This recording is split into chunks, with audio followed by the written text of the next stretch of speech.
আমার প্রিয় ছাত্রছাত্রীরা, আমি তোমাদের জিনিয়াস সিস্টার।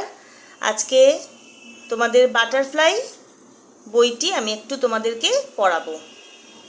তাহলে চলো, তোমাদের 26 তারিখ থেকে মান্থলি টেস্ট পরীক্ষা শুরু হচ্ছে। সেখানে তোমাদের আছে পেজ 40 থেকে শুরু হচ্ছে। তো সেখানকারই কিছু কোশ্চেনের আনসার আমি তোমাদের আবার দেখিয়ে দিচ্ছি। ক্লাসে এগুলো আমি করিয়ে দিয়েছিলাম, তা সত্ত্বেও আমি এগুলো আবার দেখিয়ে দিচ্ছি।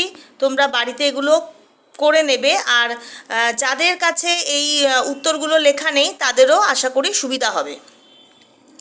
দেখো, তাহলে প্রথমে রয়েছে এই যে গুগলের যে চ্যাপ্টারটা, সেখান থেকে কিছু প্রশ্ন উত্তর আছে। যেরকম ধরো 41 পেজের অ্যাক্টিভিটি 6, এই গুগলের যে প্রশ্নগুলো রয়েছে তার উত্তরগুলো আমি তোমাদেরকে আজকে দেখিয়ে দিচ্ছি। প্রথমে রয়েছে, দেখো, what did the children do after having breakfast? After having breakfast the children played in the courtyard. ব্রেকফাস্টের পরে, অর্থাৎ প্রাতরাশের পরে বা জলখাবার, সকালের জলখাবারের পরে শিশুরা উঠোনে খেলা করেছিল। তারপর বি নাম্বারে রয়েছে, what did Google have for lunch? Google দুপুরে লাঞ্চে বা লাঞ্চ হচ্ছে দুপুরের আহারে গুগল কী কী নিয়েছিল, কী কী খেয়েছিল? Gugul had rice, rohu curry, rasgullas and sweet curd for lunch. এবার আমরা চলে যাচ্ছি সি নাম্বারে। সি নাম্বার কোশ্চেনে রয়েছে, দেখো, how did the children enjoy the evening? কী করে সন্ধেবেলাটা বাচ্চারা উপভোগ করেছিল? The children sat around grandma and heard stories in the evening. সন্ধেবেলায় বাচ্চারা ঠাকুমার চারিপাশে গোল হয়ে বসেছিল এবং গল্প শুনেছিল। Why was the day unforgettable for Gugul? কেন দিনটা গুগলের কাছে স্মরণীয় ছিল?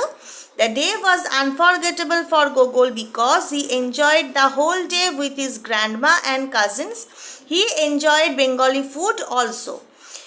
দিনটি গুগলের কাছে স্মরণীয় ছিল কারণ সে সমগ্র দিনটি ঠাকুমা এবং তার কাজিন অর্থাৎ খুড়তুতো ভাই বোনদের সাথে উপভোগ করেছিল, খুব আনন্দ করেছিল। হি এনজয়েড বেঙ্গলি ফুড অলসো। সে বাঙালি খাবার দাবারও ভীষণভাবে উপভোগ করেছিল। এই কারণেই আর কি গুগলের কাছে দিনটা স্মরণীয় হয়েছিল। এটা গেল তোমার গুগলের যে কোশ্চেন আনসারগুলো আছে সেটা। এরপরে দেখো, আমরা চলে যাব পেজ 51-এ। পেজ 51-এরও কিছু কোশ্চেন আনসার আছে। এই যে পেজ 51-এর অ্যাক্টিভিটি 6, এখানেও কিছু কোশ্চেন আছে, তার আনসারগুলো আমি তোমাদেরকে দেখিয়ে দিচ্ছি। অ্যাক্টিভিটি 6-এ আছে, দেখো, how did the opponents play? The opponents played really well. প্রতিপক্ষরা ভীষণই ভালোভাবে খেলেছিল। Why were the supporters losing their hope? কেন সমর্থকরা তাদের আশা হারিয়ে ফেলছিল বা আশাহত হচ্ছিল? One by one the players of the writer's team were caught. একের পর এক লেখকের দলের খেলোয়াড়রা ধরা পড়ে যাচ্ছিল। Motiganj team was close to victory. মতিগঞ্জের দলটি ছিল জয়ের খুবই কাছে। So the supporters war losing their hope. সেই কারণে সমর্থকরা তাদের আশা হারিয়ে ফেলছিল বা আশাহত হয়ে পড়ছিল। তারপর দেখো, when did Apu give a jerk? Apu কখন একটা যে ঝাঁকুনিটা দিয়েছিল সেটা কখন দিয়েছিল?